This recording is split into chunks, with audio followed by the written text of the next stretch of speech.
thank you for being here, Nick. I love this award, so I'm very, very happy to have had Dio reach out and ask if I would interview you. I'm going to let you tell your story for a couple minutes and what you've been through.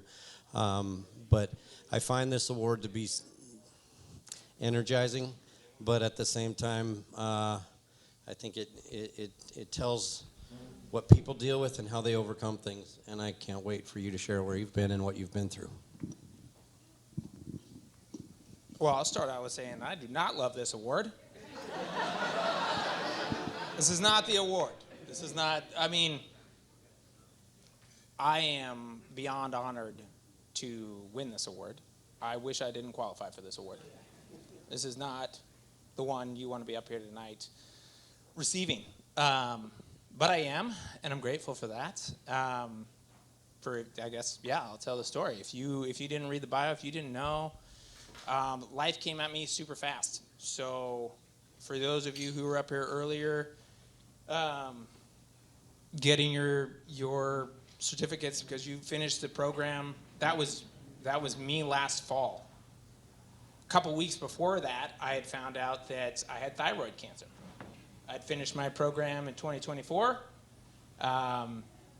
In the fall of 2024, that next winter, I was looking around. I found my first head pro job. I was thrilled. I was like, holy smokes, I just finished the program.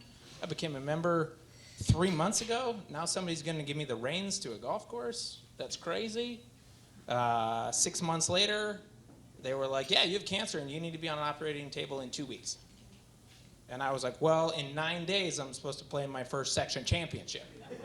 And he was like, well, 10 days, no strenuous activity. And I was like, sold. We can totally go then. Everything will be fine. And so we did. And so,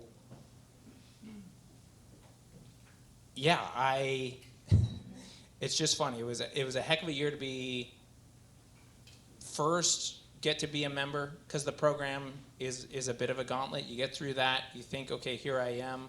You get your pro job, you think, here we are, and then life comes at you pretty quick again. So we dealt with that.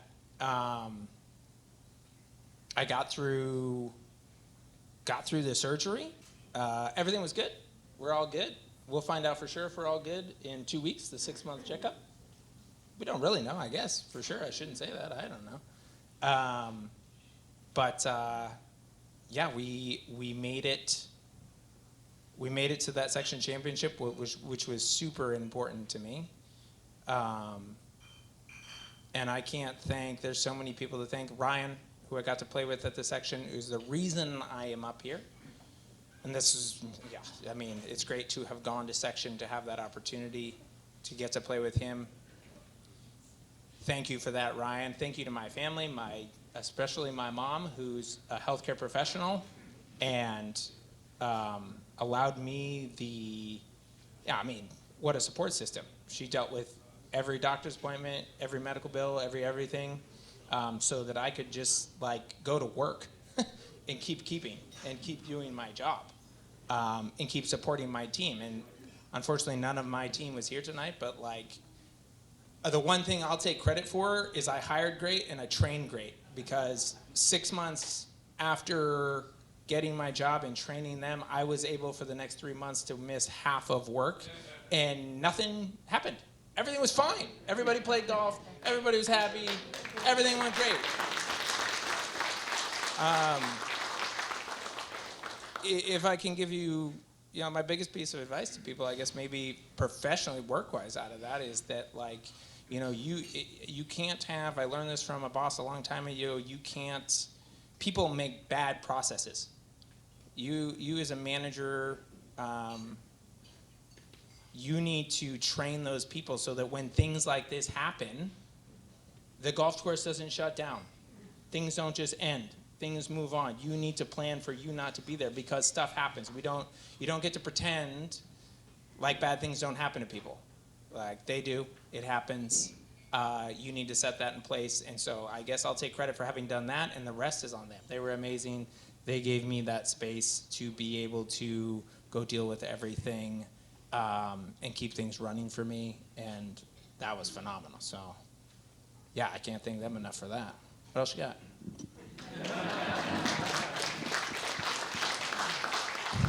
That pretty much says it.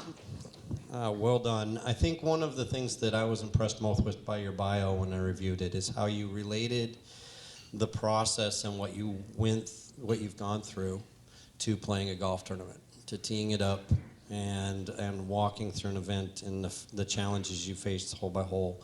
And if you can kind of share that related to your treatment, your process, your surgery, and what goes on beyond.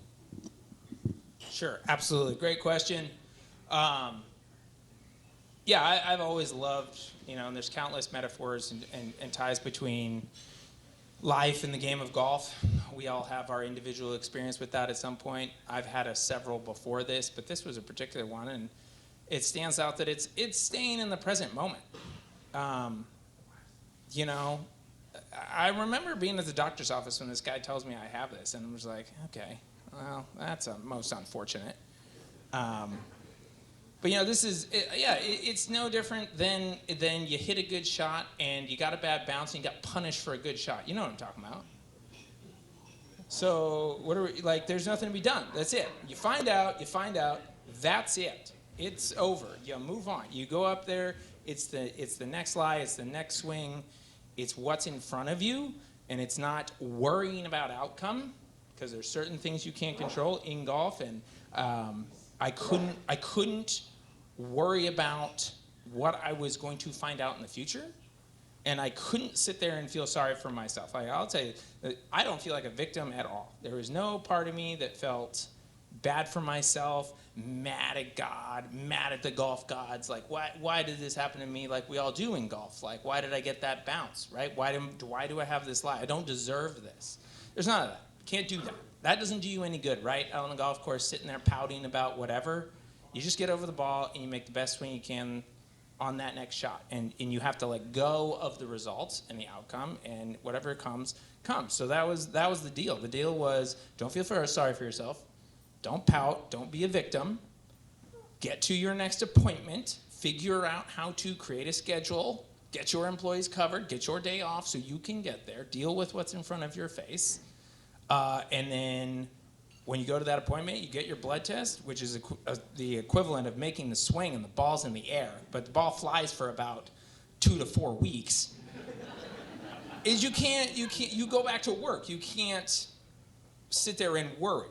The worry will drive you crazy. The feeling bad for yourself will drive you crazy, and that's the walk up the fairway to the ball.